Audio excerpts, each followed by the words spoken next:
우리는 지금 교회 3대 비전에 대해서 쭉 설교를 해오고 있습니다. 오늘은 세 번째 비전의 마지막 순서가 되겠습니다. 특별히 마지막 주제는 세상과 이웃을 섬기는 교회에 대한 초점이 맞춰져 있죠. 특별히 오늘 신명기 22장 8절의 본문은 모든 이들에게 조금 생소한 내용들로 구성되어 있습니다. 네가 새 집을 지을 때 지붕에 난간을 만들어 사람이 떨어지지 않게 하라. 그 피가 네 집에 돌아갈까 하노라. 이것이 건축에 관한 이야기인지 어떻게 이웃을 섬기는 문제와 연결이 된다는 말일까? 우선 이 신명기라는 책의 성격을 다시 한번 좀 이해를 하고 본문을 들어가는 게 좋을 것 같아요. 지금 이스라엘 공동체는 가나안 땅에 들어가기 직전입니다. 그리고 모세는 이 글을 받아서 가나안 땅에 들어갈 하나님의 백성 공동체에게 가나안 땅에 들어가서 새 집을 짓고 살 때에 집의 구조에 대해서 설명을 하는데 지붕에 난간을 설치하라는 명령을 해요.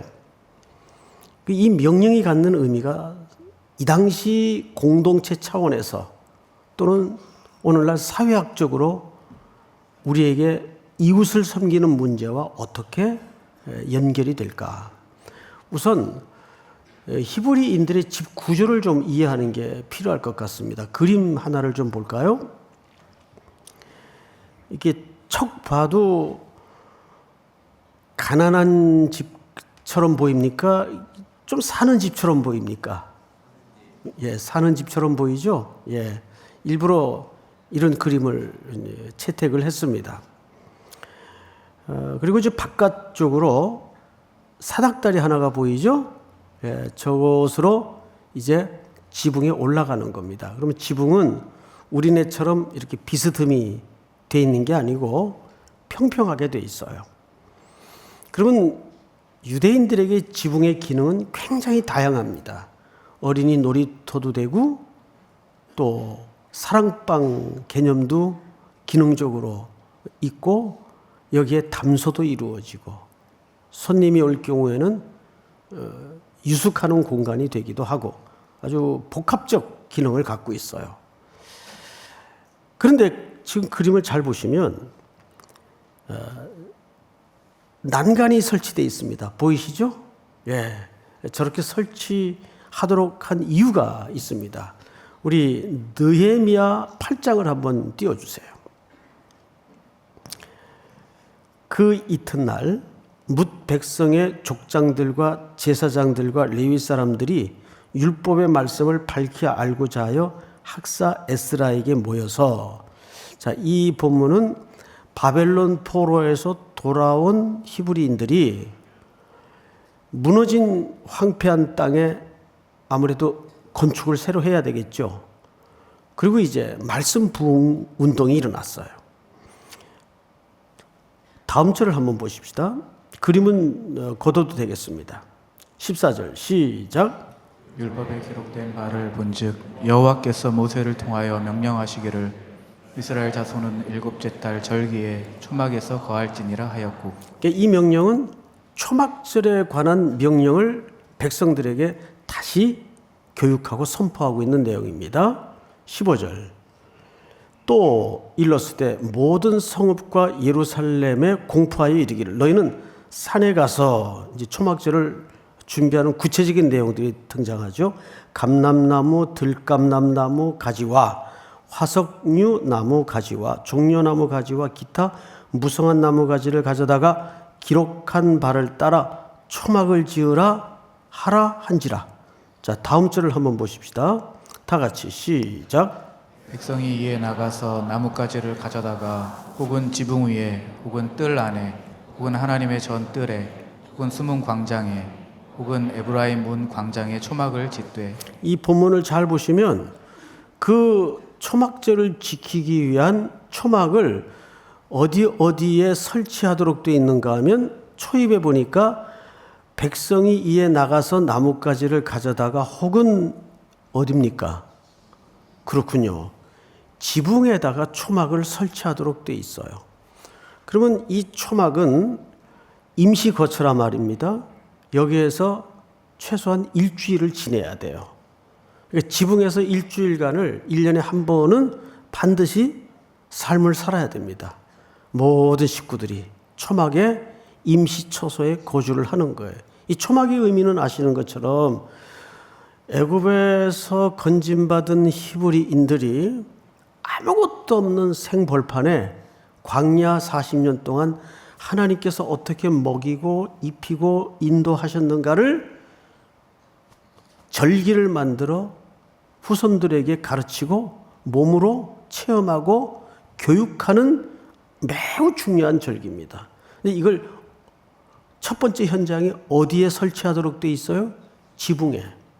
자, 그러면 만약에 지붕에 난간이 없다면 이 구원받은 하나님의 백성 공동체가 거기서 그런 복합적 기능의 의미와 특별히 초막절을 지키면서 생활을 하다가 낙상하거나 떨어져서 사고 나는 일들이 벌어질까요? 안 벌어질까요? 벌어지죠. 당연히 벌어지죠. 그래서 그것을 미연에 방지하기 위해서 난간을 설치하라고 법으로 정한 겁니다. 자, 그러면 이 난간은 하나의 제도를 넘어서 뭐에 대한 존중입니까? 개인에 관한 존중입니까? 공동체에 관한 존중입니까? 공동체에 관한 존중이에요. 그러니까 공동체를 위해서, 특별히 하나님 백성 공동체를 위해서, 저도 이웃을 위해서 어떻게 하라는 얘기예요? 그 난간을 설치하라는 제도적 법으로 규정을 한 겁니다. 여기에는 매우 엄숙한 그리고 숭고한 하나님의 명령이 담아져 있는 거죠. 이거를 마태복음 22장에서는 딱 한마디로 이렇게 정의를 했습니다. 띄워주세요.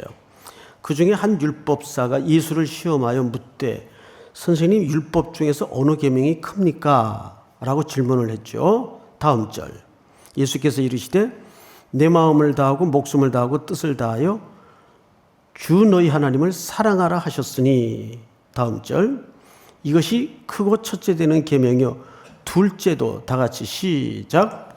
둘째도 그와 같으니 내 이웃을 내 자신과 같이 사랑하라 하셨으니. 다음 절 다 같이 읽습니다. 시작. 이 두 계명이 온 율법과 선지자의 강령이니라. 자, 여기 보시면 강령이라는 단어가 눈에 띄죠. 강령이라는 말은 그 개념이 이런 뜻입니다. 담벼락에 잘 박힌 못, 이런 뜻입니다. 자, 담벼락에 못을 박는 이유는 거기 무언가를 기능적으로 걸어놓기 위해서 못을 박습니다. 그럼 거기에는 뭐 파자마도 걸어놓고 윗도리도 걸어놓고 모자도 걸어놓고 뭐 마후라도 걸어놓고 거기 다 걸어놔요. 그런데 그게 허술해져 가지고 그 담벼락에 박힌 못이 빠져버리면 그 못에 걸렸던 모든 것들이 어떻게 될까요? 다 떨어지는 겁니다. 강령이라는 건 그런 개념이에요. 성경의 모든 얘기를 모으고 모아서 딱 한 문장으로 줄여서 요약을 하자면, 첫째는 주 너희 하나님을 목숨을 다해 사랑하고, 둘째는 그와 같으니 이웃을 네 몸과 같이 사랑하라. 이 한 문장으로 모아질 수 있습니다. 이것이 선지자의 뭐라고요? 강령이라고요. 그러니까 담벼락에 박힌 못과 같다고요. 그 못이 빠지면 거기에 걸려진 모든 것들이 다 한꺼번에 떨어집니다. 그만큼 중요하다는 얘기겠죠. 그러니까 난간 설치라는 것은 제도적으로 누구에 대한 사랑을 준비하라는 말입니까? 이웃에 대한, 즉 공동체에 대한 사랑을 준비하고 설치하라는 말이 됩니다. 이것을 보통 우리는 오늘날 표현으로 사회적 안전망이라고 하죠. 최근에 끔찍하고도 가슴 아픈 뉴스가 있었습니다. 이제 대학 입학을 앞둔 고등학생 3학년 10명이 남자아이들이 참 오랜만에 좋은 추억을 남기기 위해서 학교 허락을 받아 친구들과 강원도 강릉에 펜션을 얻어서 놀러를 간 겁니다. 그런데 연통 공사가 잘못돼서 그만 일산화 가스로 3명이 죽고 5명이 중상을 입었어요. 여러분, 이 문제는 사건을 헤집어 들어가 보면 결국 돈 문제였어요. 돈의 가치가 우선했기 때문에 무허가 업자에게 그 공사를 맡긴 겁니다. 저렴하게 하려고. 그러다가 그것이 잘못돼서 그걸로 새어나온 일산화 가스로 아이들이 끔찍한 참변을 겪은 거예요. 이것이 사회적 안정망에 문제가 생겼는데 제도적 문제를 넘어서 사실은 어떤 가치관이 이 사회를 지배하고 있는가를 단적으로 보여주는 끔찍한 신뢰인데, 이런 신뢰가 사고공황이라는 이 대한민국의 근현대사에 얼마나 세계적 뉴스와 이슈로 많았습니까? 세월호 사건, 삼풍백화점 사건, 성수대교가 갑자기 뚝 한가운데가 끊어져서 무너져 내린 사건. 어떻게 설명해요? 근데 그 이면을 들어가 보면 다 공사비 절약하려고 다 부도덕한 윤리가 드러나고, 오늘 현대인들의 만몬이 지배하는 가치관이 드러나고, 그러니까 하나님의 숭고하고 존엄한 형상으로 지음받은 인간의 가치보다는 돈의 가치가 현대인들의 의식 구조를 지배하고 있었기 때문에 벌어진 사건들이에요. 이 난간설치라는 것은 첫 번째, 우리 기독교인들이 이 사회 속에서 생활을 하면서 그런 안전망에 대해서 어떤 의식을 갖고 사는가. 우리 교회 그 옥상에 올라가면 십자가가 서 있어요. 십자가 위에 자세히 보시면 피리침이 설치되어 있습니다. 여러분, 십자가 위에다가 피리침을 꼭 설치해야 돼요. 어디 벼락이 칠 데가 없어 십자가에 칠까요? 에? 믿음 없는 행위지. 이렇게 한번 물어보죠. 제일 높은 금속성에 번개가 내린다는 것은 누구의 원리고 누구의 질서입니까? 이게 하나님의 질서고 하나님의 원리예요. 그걸 우리가 일반 은총의 일반 원리라고 그러죠. 그런데 우리가 신앙생활이 깊어질수록 자꾸 특별한 쪽으로만 하나님의 영역이라고 잘못 생각하는 오류를 범합니다. 그래서 믿음, 은혜, 이걸로 전부 뭉개려고 하는 잘못된 인식이 있어요. 60년대, 70년대 중고등학교를 다녔거나 신앙생활을 그때부터 하신 분들은 어렴풋이 기억이 날 겁니다. 그때는 교회에서 무슨 수련회를 떠난다 하면 아이들 버스를 빌려가지고 이동을 하는데 100% 보험이 안 된 차량으로 이동을 했어요. 100%.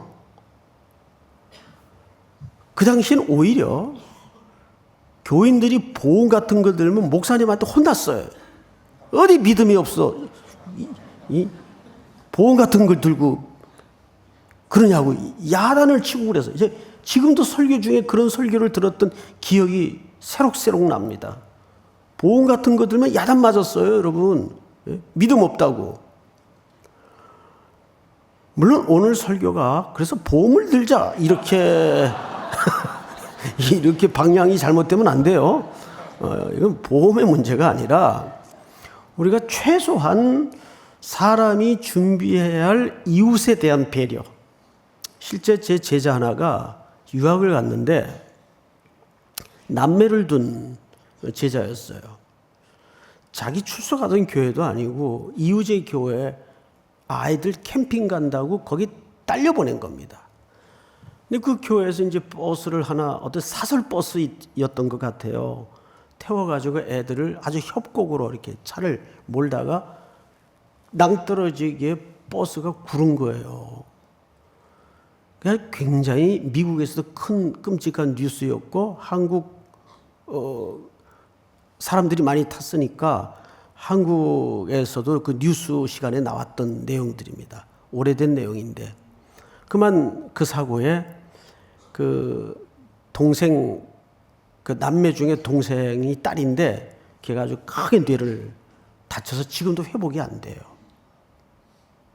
그리고 그 오빠는 그 충격으로 동생에 대한, 그때 그 위험한 동생을 지켜주지 못했다는 동생에 대한 자책감 때문에 마음의 병을 가지고 있고, 얼마나 평생 트라우마로 남겠습니까? 근데 문제는 그 버스가 믿겨지지 않을 정도로 보험이 안 돼 있었어요. 어쨌든 교회는 또 책임을 져야 되니까 천문학적인 치료비를 댄 겁니다. 교회가 거의 문 닫을 지경까지. 그 실제로 어느 이민교회는 그렇게 보험 안 된 버스에 애들을 데리고 왔다 갔다 사고가 나서 이 병원비가 천문학적인, 보험이 안 되면 미국은 의료비가 툭 하면 몇 천만 원 됩니다. 교회 문 닫는 데도 있어요. 감당이 안 돼서. 조그맣게 몇십 명밖에 안 되는 교회에서 그런 사고 한번 나보세요. 그러니까 이런 사회적 안전망에 대해서 최근에 그 임시 그 비정규직이었던 노동자 한 청년이 그 벨트에 끼어가지고 또 죽는 끔찍한 사고도 겪었죠. 자, 우리가 그런 사회적 안전망을 염두에 두고 이제는 공동체, 사회 공동체이든 교회 공동체이든 생각을 해야 되는 것은 뭐냐 하면 바로 이웃에 대한 배려와 사랑 때문입니다. 내 자식 하나만 잘 키운다고 사회가 안전해지는 게 아니거든요. 지난주에 고리론을 말씀드린 적이 있어요. 줄이 있는데 다 고리로 연결이 되어서 줄이 되지 않습니까? 그리고 그 줄을 다양한 기능으로 사용을 하죠. 그런데 그 중에 한 고리만 부실하고 녹이 슬고 약해도 그게 끊어져 버리면 줄 자체가 전체가 무용지물이 되는 거예요. 그래서 내 자녀만 잘 키운다고 사회가 건강하고 안전해지는 게 아니란 말이죠. 적어도 새 집을 짓는 하나님의 그리스도 안에서 피조물이 된 공동체는 반드시 이웃을 위해서 이웃에 대한 사랑으로 난간을 설치하는 배려와 섬김과 사랑이 있어야 된다는 거예요. 제도적 장치. 우리 교회도 2년마다 체육대회를 하잖아요. 전 교인을 상대로 반드시 상해보험을 들고 대회를 진행합니다. 매번 조심을 해도 다치는 분들이 꼭 나와요. 그런 분들의 치료비를 위해서 단기적으로 보험을 들고, 이게 어쨌든 자꾸 이 보험 얘기가 돼서 죄송한데 그 보험을 들고 대회를 진행한단 말이에요. 이것은 하나의 난간을 설치하는 의미죠.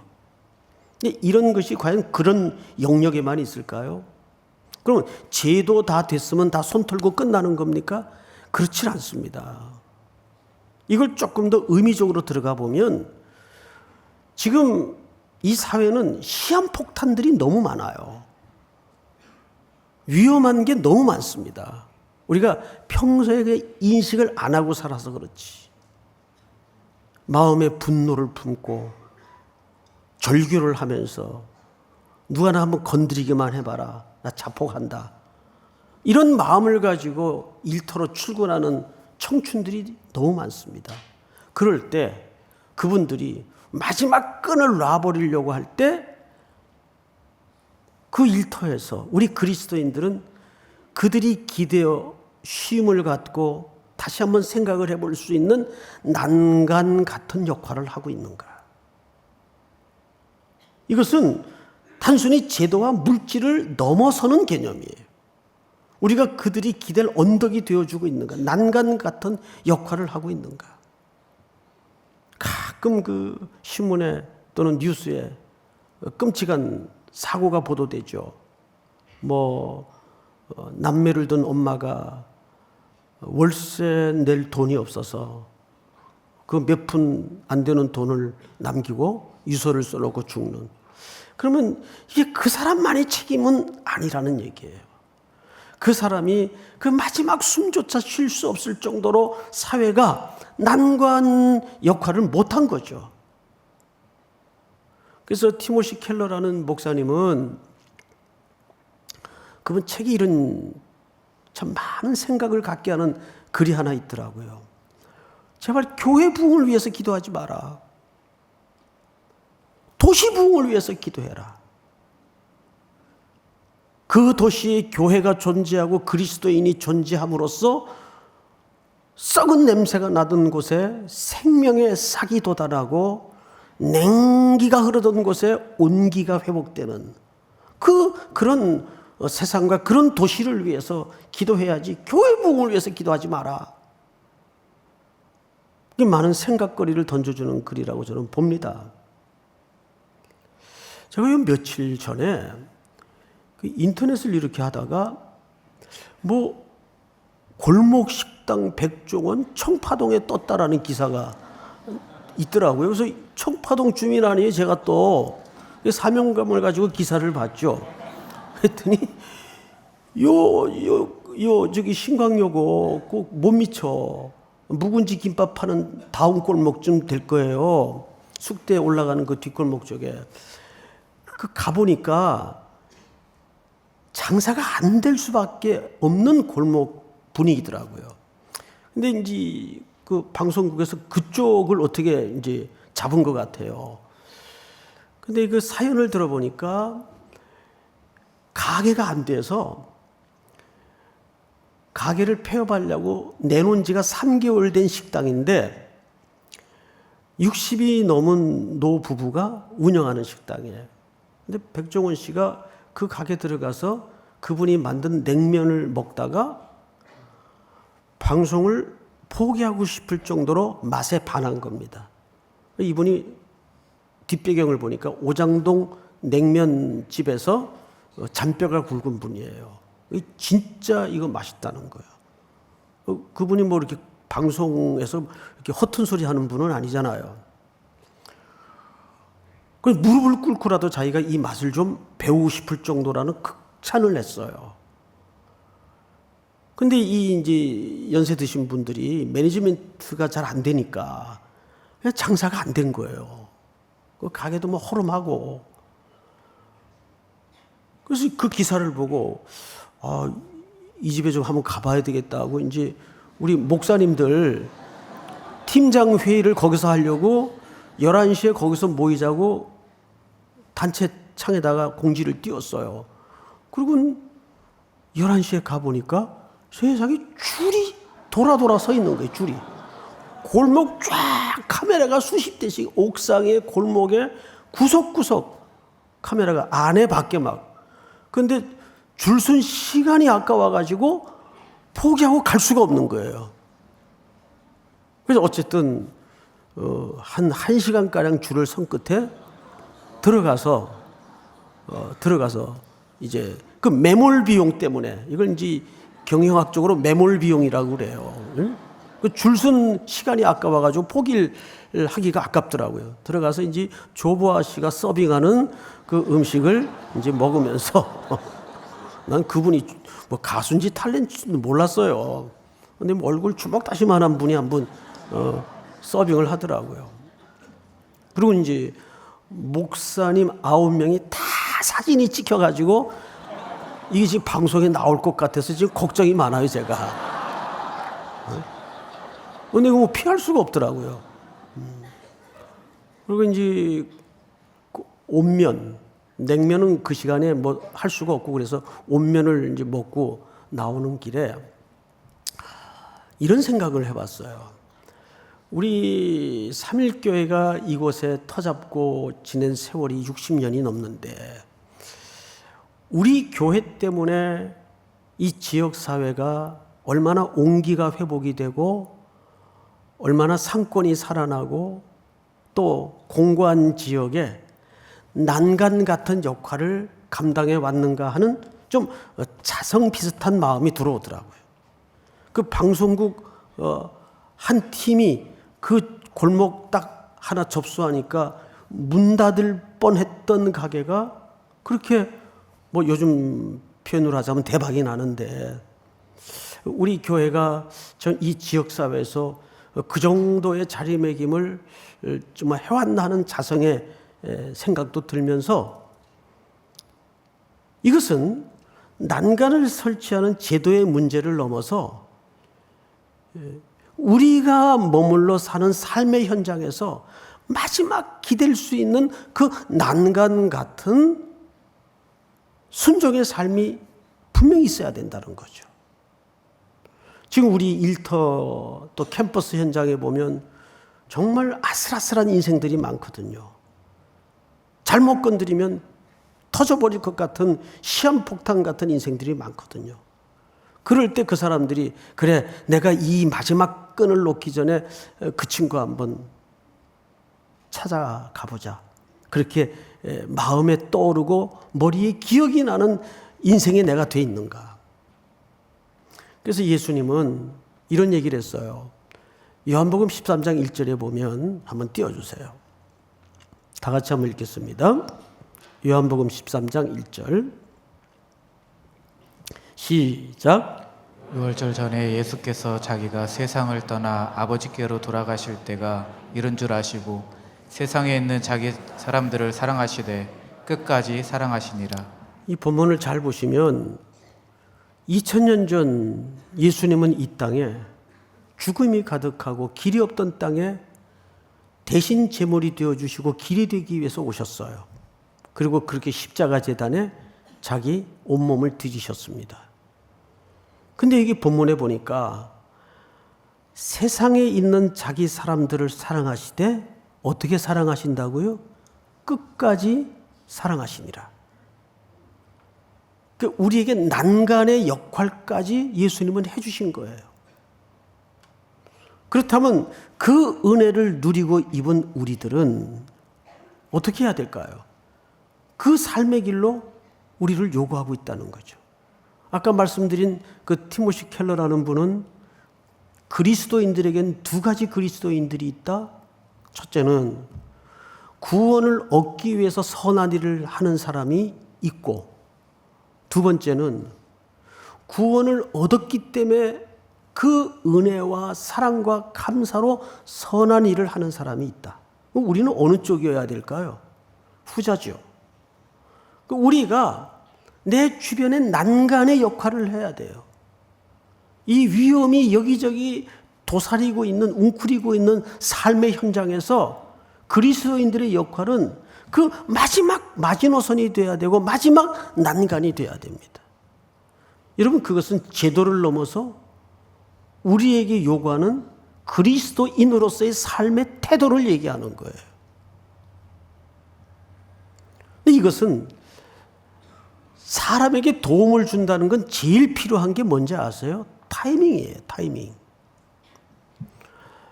며칠 전에 모 신학대학교 교수님이 면담 요청을 하셨어요.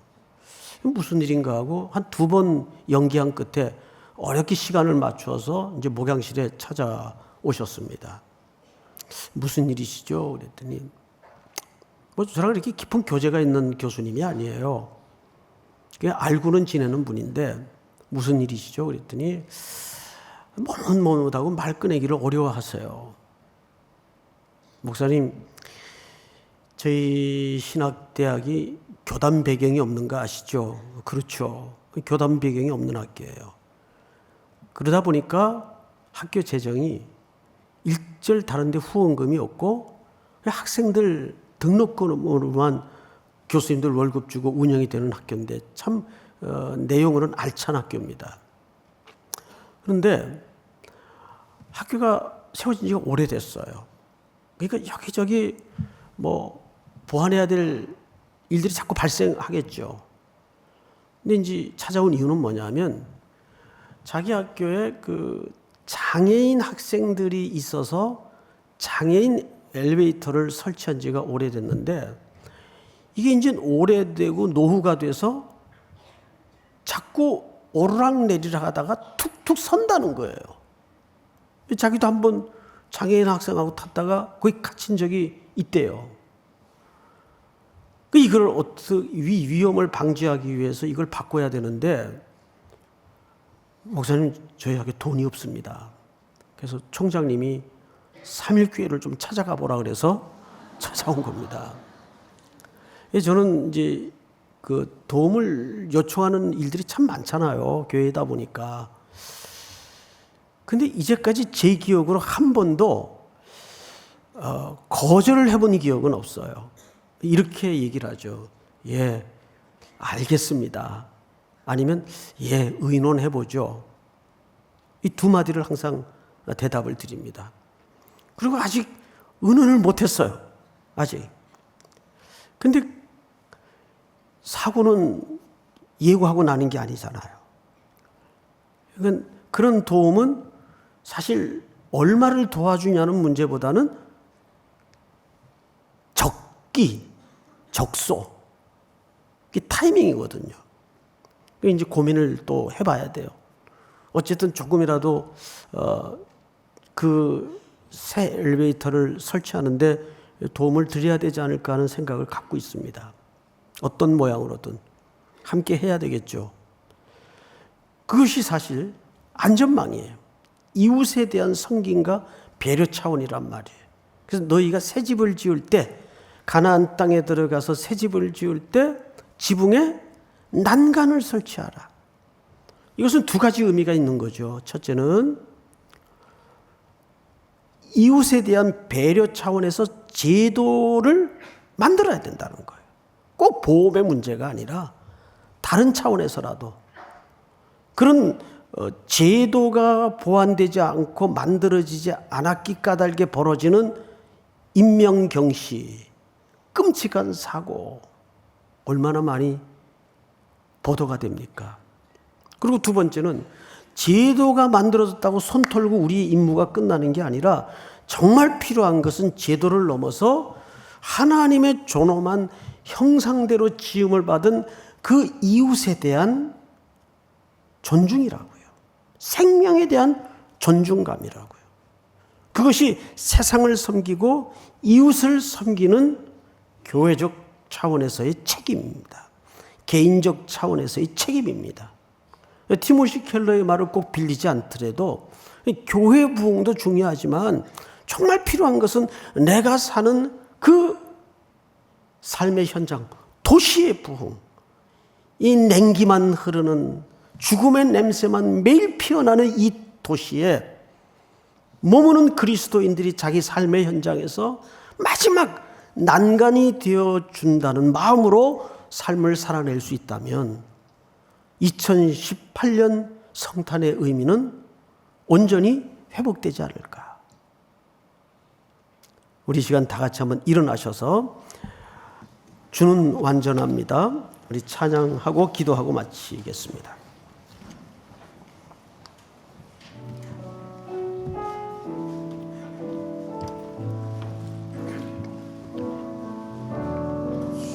주여 우리 연약합니다. 우린 오늘을 힘겨워합니다. 주 뜻 이루며 살기에 부족합니다. 우린 연약합니다. 주여 우린 넘어집니다. 주여 우린 넘어집니다. 오늘 하루 또 실수합니다. 주의 긍휼을 구하는 죄인입니다. 우리 주만 바라봅니다. 한없는 주님의 한없는 주님의 은혜 온 세상 세상 위에 넘칩니다. 가릴 수 없는 주 영광 온 땅 위에 충만합니다. 주님만이 길이오니 우린 그 길 따라갑니다. 그날에 우릴 이루시 주는 완전합니다. 주는 완전합니다.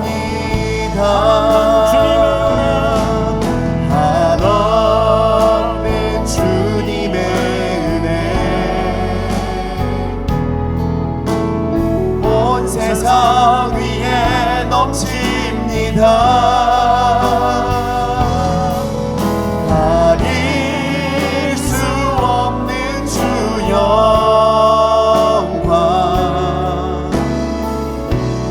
온 땅 위에 충만합니다. 주님만이 길이오니 우린 그 길 따라갑니다. 우린 그 길 따라갑니다. 그날에 우리 이루시 주는 완전합니다. 우리 한번 조용히 눈을 감고 기도합시다. 이제 특세가 맞춰졌습니다. 이제 우리에게 남은 것은 득세 때 주신 말씀과 은혜로 우리는 난간이 없는 위험천만한 땅을 향해서 또 한 걸음을 내디뎌야 됩니다. 3.1교회 멤버십을 가진 성도라면 국내이든 국외이든 반드시 한 곳을 향해서 길 떠나는 순례자가 되어야 됩니다. 오늘 주신 말씀처럼 우리가 이 험한 땅의 난간이 되게 하여 주시옵소서. 예수 그리스도가 2000년 전 낮고 천한 몸을 입으시고 이 땅에 오셔서 우리를 구원해내시고 끝까지 사랑해 주신 것처럼 그런 삶을 붙잡는 그리스도의 제자 되는 삶이 되도록 함께해 주시옵소서. 우리 한번 주여 부른 다음에 통성으로 기도합시다. 주여